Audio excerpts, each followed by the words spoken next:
Hey, what's up YouTube? Down in the Smartphone Guy coming back at you with another video, and tonight I'm going to give you my full review of the LG K20 Plus. That's this guy right here. So as you can see, I have the T-Mobile variant. This phone is also available on Metro PCS. If you're on Metro PCS, I do think it's a little bit better of a deal. You can pick it up right now for $120 last I checked. If you're on T-Mobile, of course, you're going to have to pay the full price, which is $200. So I would say if you're on Metro PCS, definitely a phone worth checking out. If you're on T-Mobile, I would maybe think twice about it. And at the end of the review, I'll kind of share why I think that, because, you know, you can pick up some unlocked phones that I'll suggest at the end of the video for that same price. And so we'll talk about that in a little bit. So let's go ahead and jump into kind of some of the specs here. So you can see here it's a 5.3-inch HD display. That's a 720p display. It's got a 13 megapixel camera on the back. That's that guy right there. 5 megapixel camera up front. That's that guy right there. 1.4 gigahertz quad-core processor, that's the Snapdragon 435, and right away I'll go ahead and say that the Snapdragon processor, I've been using this extensively, and I think that that processor does a very good job on this phone. On a few other phones that I've used in the past, like the Blue Life 1 X2, that processor handled things like a champ, and I would say the same thing is true on this phone as well. So 2 gigs of RAM, 32 gigs of onboard storage, which is expandable through micro SD. It has a fingerprint sensor, which works very, very well, just as good as the one on my LG G6. Really, I can't even tell the difference between the two. They're both equally as fast. And then it has a 2700 milliamp hour battery that is removable, so that is really nice as well. So if you want to pick up an extra battery, you can. There it is. There's the battery. And a couple other things I want to mention here. So we do have a flash there. There's our 13 megapixel camera. But yeah, so in terms of the build, we have our speaker on the back, and we'll take a listen to that a little bit later on in the video. Like I said, fingerprint sensor is, I mean, it works very well. It's the power button, but it also is the fingerprint sensor. I mean, it's an immediate, yeah, it's not the fastest fingerprint sensor, but it's definitely very quick.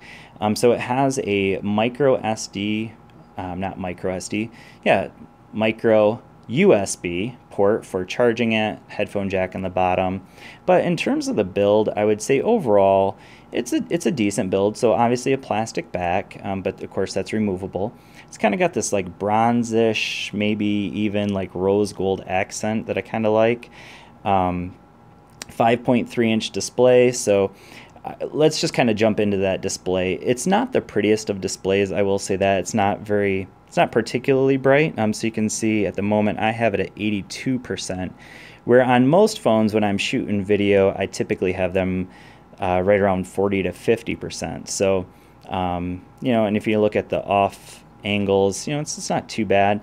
Even in bright light, it's actually, if you crank it up to 100%, you'll be able to see it no problem in the brightest of sun. But it's definitely, for me, after coming from even other 720p displays that I liked a lot more, it's just, it is what it is. It's not the prettiest of displays, but it's okay. So next thing I want to talk about, though, is the processor and the performance. So I kind of already mentioned this, but the Snapdragon 435 processor on this phone, I think, is excellent. And like I said, it's been true of every phone that I've had with that processor. It's not the fastest processor, but it handles every day-to-day task very well. So whether you're on social media, if you're playing games, so you can see, whoops, I accidentally bumped the phone here. But yeah, going from task to task is no problem. Gaming, obviously light games like NBA Jam, Hill Climb 2, those are just like some basic games that I like to play. It handles these quite well. I really haven't had any hiccups in terms of gaming with it. In terms of social media, no problem there as well. Videos run perfectly well on this phone. So yeah, I would say overall, the performance is very good. And so if that's all you're looking for is a phone that you can just do day-to-day tasks on, this will definitely handle those things no problem. And you won't experience a lot of, like, you know, with certain phones you'll get a lot of performance hiccups, and that just isn't the case with this phone, at least not in my experience. So the next thing I want to talk about is the battery life. So you can see right now I'm at 17%, and I don't know if I've had any kind of like bump in the charge at all today. I don't think I did. But what I will say is this is definitely an all-day battery.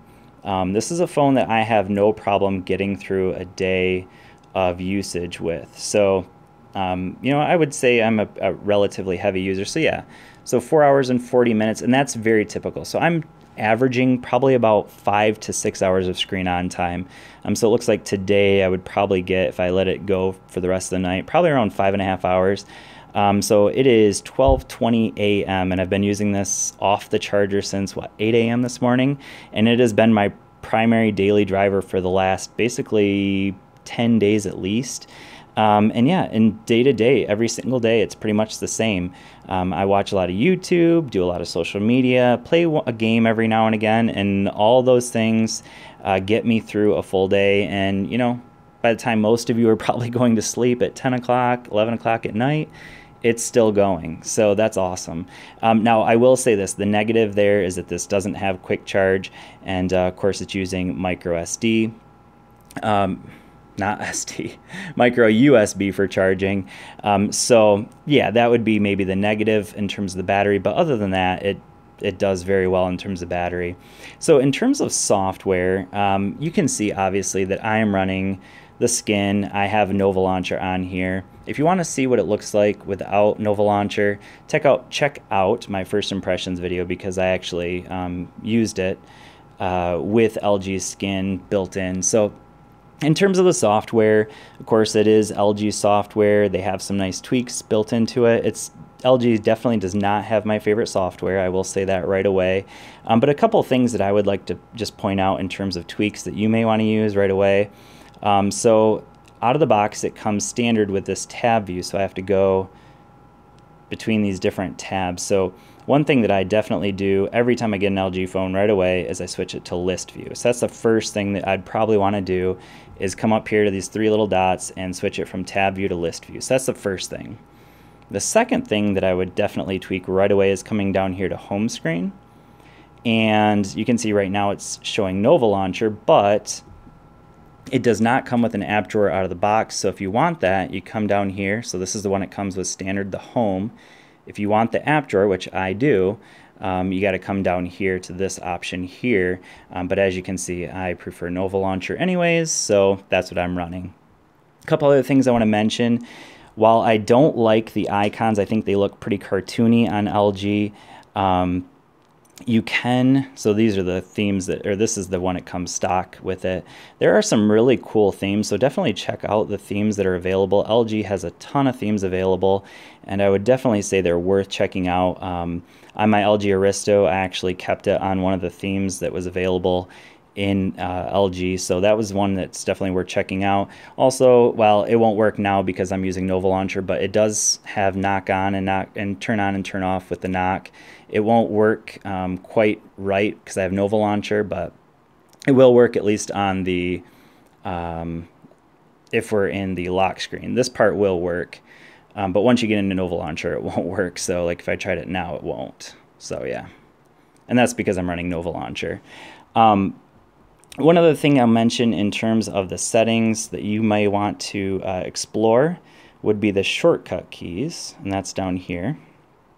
So it does have the option for taking a selfie using the fingerprint sensor, so that's kind of nice. You can also take a screenshot by double tapping it, so that's another good option. And then also you can use the volume rocker to take a screenshot or to use as your camera as well. So speaking of camera, that's the next area I want to look at. And this has a 13 megapixel camera on the back, like I mentioned, and a 5 megapixel camera on the front. Now, neither of these cameras are going to be disappointing, I'll say, but they're also not going to wow you either. So at the end of this video, I'm going to show you a bunch of, I'll have to skip through some of the stuff because I took a bunch of screenshots. Finally getting down to 15%. So I went on a hike. But yeah, so all these pictures will be available at the end, so you can kind of get an idea of what the pictures look like on this phone. But I'd say overall, they're decent, not going to blow you away. It does shoot 1080p both in the front and the back, so That's kind of nice, full HD. Even with a 5 megapixel camera up front, it will shoot still in full HD.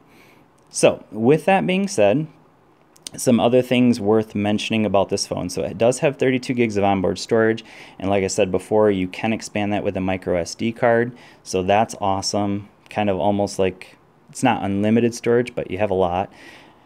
I've mentioned this multiple times, but the fingerprint sensor is fantastic on this device. So the question is, should you buy it?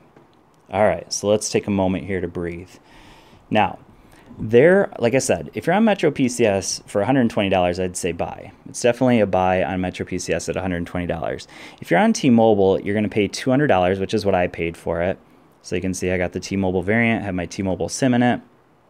I just think that there are some unlocked phones that I would recommend over this phone. So right now, for instance, you can get the Honor 6X for $200 on their website. So I would say, if I had a choice between the K20 Plus and the Honor 6X, hands down, I would pick the Honor 6X. If I had a choice between this phone and the Moto G5 Plus, hands down, I would pick the Moto G5 Plus. If I had a choice between this phone and the ZTE Blade V8 Pro, again, hands down, I would pick the Blade V8 Pro over this phone. So right there are three phones right around the same price as this one. And so if I'm a T-Mobile customer, I'm picking any one of those three phones over the K20 Plus. Now, with that being said, is the K20 Plus a bad phone? Absolutely not. If you are on Metro for $120, I'd say definitely consider this phone. It's definitely a phone worth considering at that price. And even at $200, it's still a phone that's worth considering. I would just say probably I would pick one of those three other ones that I mentioned over this phone. So I'll leave a link to all three of those if you're interested in picking them up and checking them out. I've done reviews of all three of those devices, all very good phones. But anyways, with that being said, thanks for watching. I hope this has been helpful for you, and I will see you all in the next video. Peace.